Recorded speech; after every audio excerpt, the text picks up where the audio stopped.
Hi, I'm Shannon Rollins with Shannon Rollins Real Estate. Are you thinking of selling your home in the near future and know you need to make some upgrades?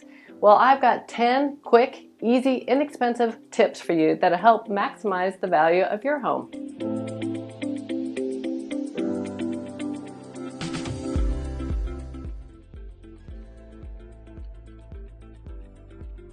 Ten easy tips. The first is kitchen cabinets. I can't tell you how many buyers I've had tell me they really want a white, bright, cheery kitchen. So if you have painted cabinets and they need touched up, consider painting them white. If you have stain cabinets and you don't want to go through the trouble of painting them, be sure your stain is in great shape. And if you have some doors that you can't replace or repair, you still may want to consider having them painted. Now, if you have an island, accent islands are really popular right now, but if you're selling, be sure to select a color that is more of a neutral tone like the whites and grays. The second item are cabinet poles. When you go into kitchens in the model homes, you see the kind of modern, sleek little poles. Well, you can go on Amazon and buy a pack of 30 of those for under $50. It's very inexpensive and you can upgrade the whole look of your kitchen or your bathrooms or both at a very inexpensive cost to you. The third thing is setting up seating areas on your back porch, back patio. Something as easy as a charming bistro table or a couple inexpensive plastic Adirondack chairs from Lowe's or Home Depot with cute little pillows on the front. That adds a lot of appeal to make the buyer envision living there. The fourth thing is the light switches and the plates.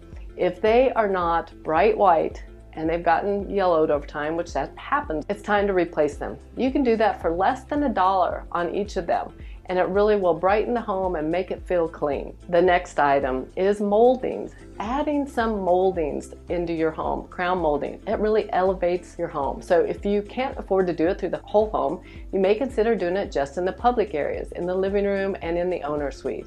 That will really heighten the value of your home. The next thing is using space as it's intended. If you have a dining room but you've been using it as a playroom, clean it up and put a dining room table in there. Also a bedroom. If you've been using it as an office space, you need to go ahead and stage it as a bedroom. If a buyer is visiting your home and you don't have a dining room table in the dining room, they can't determine easily if their dining room table is going to fit. So that will help the buyer determine if your house is a good fit for them. The next thing is if you have a lot of personal photos, like a wall of family photos, it's probably time to go ahead and pack them up and paint that wall.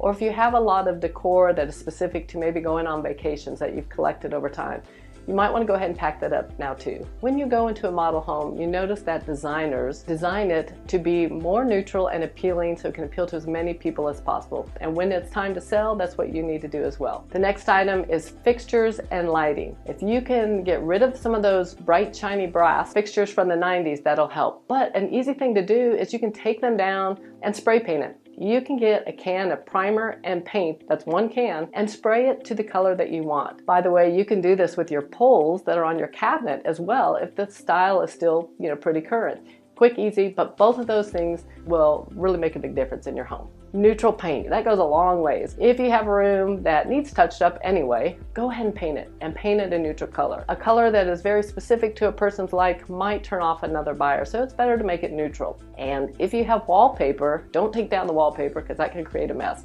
Instead, just have the painter cut the seam that's between the paper where it comes together. They mud it and fan it out, sand it, and then paint over the whole room.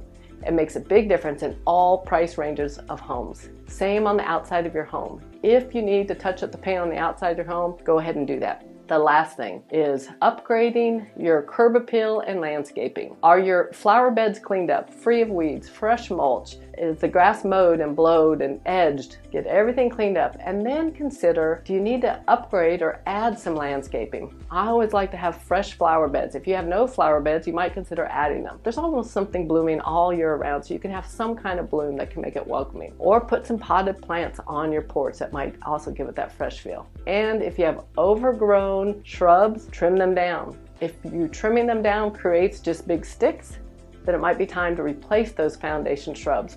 Yank them out, put in something younger, and makes the whole house look better. One last item. If your neighbor has not been able to maintain their yard, maybe they've been sick or are not home very much or something like that, you may consider helping them out and getting it mowed and cleaned up because it will impact the value of your home. So if you're thinking of selling and need some guidance on what you should and shouldn't do, give us a call. My team and I are on standby 7 days a week. We're ready to help you take the smoother road to sold.